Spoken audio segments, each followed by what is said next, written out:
जो असी के गर्मी में बहुत गर्मी हो हमारे आने बारिश आएगी तो पौधा लगाएंगे तो भैया बारिश आएगी है और हम तो आस्ते से एक पौधा ले आए हैं अब लगाए। देखो यो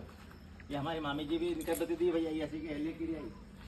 तो हम यहाँ की जगह गड्ढा खोद लिया हमने यो देखो अब ये गड्ढा हमने खोद लिया है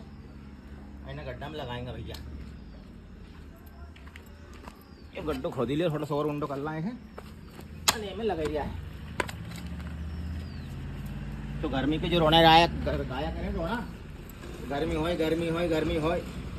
पेड़ पौधा लगाना चाहिए कभी मौका ही लगाना को तो लगाओ ऐसे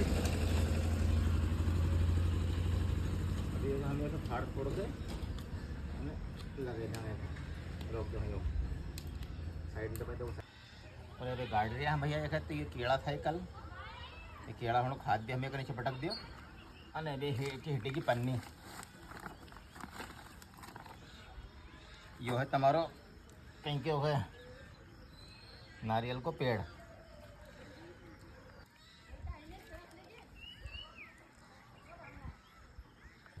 भैया यो और लगो अपनो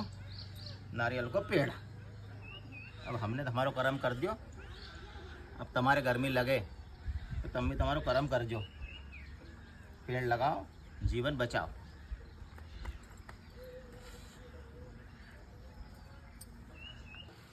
पेड़